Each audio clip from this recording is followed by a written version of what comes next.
పైసలు మా దగ్గరికి వచ్చినాయి, కానీ థర్డ్ ఇన్స్టాల్మెంట్ మీరు కట్టలేదు కాబట్టి ఇక్కడ మేము విధిలేని పరిస్థితుల్లో FE is entitled to terminate the agreement effective immediately. We ask you to remedy the above breach by no later than close of business 26 December 2023. ఇంకో 4 రోజులు సమయం ఇస్తున్నాము, మీరు చేయగలిగితే చేయండి, సాల్వేజ్ చేయండి అని చెప్పారు. కానీ వీళ్ళు చేయలేదు. ఇక్కడ ఇంపార్టెంట్ పాయింట్ ఏంటంటే చాలా స్పష్టంగా వాళ్ళు రాసింది, లీగల్ డైరెక్టర్ రాసిన లెటర్ ఇది దానకిషోర్కి. 2 ఇన్స్టాల్మెంట్లు ముట్టినాయి పైసలు, 3వ ఇన్స్టాల్మెంట్ పైసలు మీరు కడతలేరు కాబట్టి బ్రీచ్ చేస్తున్నారు. అంటే 55 కోట్లు ఇటు పోయినాయి అటు పోయినాయి, అందులోకెళ్ళి వీళ్ళు తీసుకున్నారు, ఇన్లేలు పెట్టినారు ఆన్లైన్లు పెట్టిన అనేది సన్నాస్ మాటలు మాట్లాడుతున్నారో అంతా ఫాల్తూ మాటలు, లత్కోర్ మాటలు అని స్పష్టంగా ఫార్ములా ఈ వల్ల లీగల్ డైరెక్టరు మన సెక్రటరీ గారికి, మన MANUD సెక్రటరీ గారికి పంపిన లేఖ. ఇక దాంతోపాటు ఇక్కడ ఇంపార్టెంట్ పాయింట్ ఏంటంటే ఇక్కడ మనకి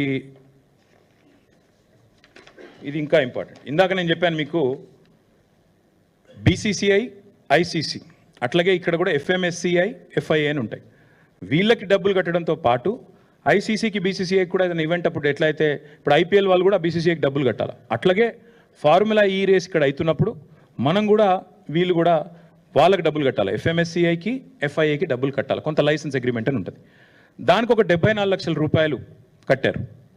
కట్టిన తర్వాత విచిత్రం ఏంటంటే ఎప్పుడైతే రేస్ క్యాన్సిల్ అయిపోయిందో, ఇది మీరు చూడాలి, ఇది ఎప్పుడైతే రేస్ క్యాన్సిల్ అయిపోయిందో, అయిపోయిన తర్వాత FIA వాళ్ళు అంటే ఫెడరేషన్ ఆఫ్ ఇంటర్నేషనల్ ఆటోమొబైల్ వాళ్ళు ఆ డబ్బులు FMSCIకి పంపించేసారు. రేస్ క్యాన్సిల్ అయింది, ఈ పైసలు మాకు అవసరం లేదు అని చెప్పి 74 లక్షల రూపాయలు లేకపోతే ఏదో మొత్తం అమౌంట్ కరెక్ట్లీ నాట్ నోన్ పంపించిగో ఆ ఈమెయిల్ ఇది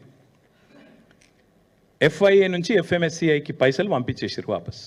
federation of motor sports club in ఇండియాకు పైసలు కూడా వాపస్ ఇచ్చారు.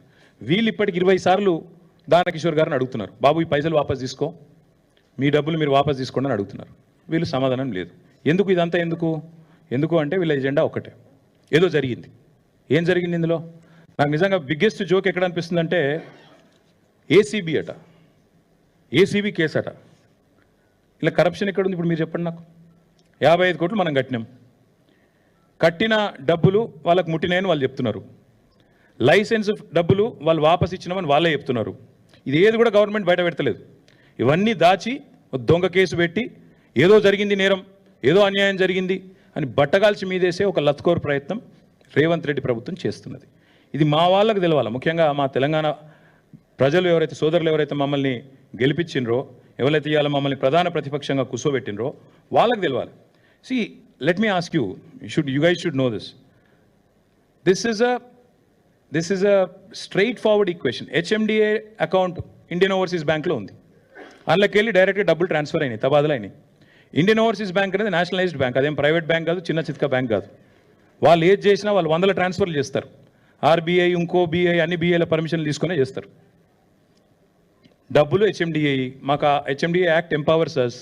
మున్సిపల్ అడ్మినిస్ట్రేషన్ డిపార్ట్మెంట్తో అగ్రిమెంట్ ఉండింది, డబ్బులు పంపాము, డబ్బులు ముట్టినాయని అక్కడ ఆయన చెప్తున్నాడు. తర్వాత లైసెన్స్ ఫీజు కూడా వాళ్ళు క్యాన్సిల్ అయినాక వాళ్ళు వాపస్, ఇప్పుడు ఎవరి వల్ల క్యాన్సిల్ అయిందో కనబడుతూనే ఉంది మీకు. వీళ్ళు చేతగాంతనం వల్ల వీళ్ళకి స్పోర్ట్ అర్థం కాదు, వీళ్ళకి కాన్సెప్ట్ తెలియదు కాబట్టి వీళ్ళ తెలివి తక్కువతనం వల్ల రేస్ పోయింది. పోయిన తర్వాత ఇవాళ నిజంగా చెప్పాలంటే ఎవరైనా కేసు ఎవరి మీద పెట్టాలండి? రేవంత్ రెడ్డి గారి మీద కేసు పెట్టాలి. ఎందుకు? ఒక ఇంత అద్భుతమైన రేస్ను హైదరాబాద్ కాకుండా చేసి, ఇండియాకు కాకుండా చేసి, ఇండియాను ప్రపంచవ్యాప్తంగా బదనాం చేసినందుకు, ఇజ్జత్ తీసినందుకు ఆయన మీద కేసు పెట్టాలి. నేను ఊరికే అంటలేను, మీరు చూడండి. ఇగో this is report, international report again. దీని క్యాన్సిలేషన్ వల్ల ప్రపంచవ్యాప్తంగా మనకు సిగ్గు. It is a shameful thing.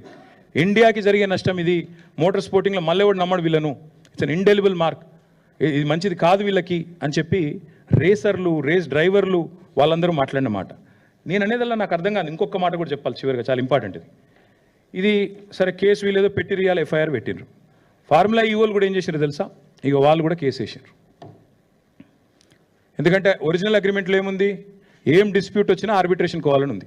అందుకే వాళ్ళు ఏం చేసిండ్రు, వీళ్ళు ఇంటర్నేషనల్ చేంబర్ ఆఫ్ కామర్స్ అక్కడ వాళ్ళు ఆల్రెడీ ఆర్బిట్రేషన్ కూడా ఫార్ములా ఈకి MANUD డిపార్ట్మెంట్ మధ్యన జరుగుతున్న ఈ తగాదా తెలుసండి. ఎట్లా అయితే మాంట్రియాల్కి సంబంధించి ఇందాక నేను చెప్పాను మీకు, మాంట్రియాల్ ఇది మీరు చూడండి, మాంట్రియాల్లో కూడా ఇట్లే రేస్ క్యాన్సిల్ అయింది. క్యాన్సిల్ అయినాక మరి ఫార్ములా ఈ వాళ్ళతో లిటిగేషన్ పోయినరు.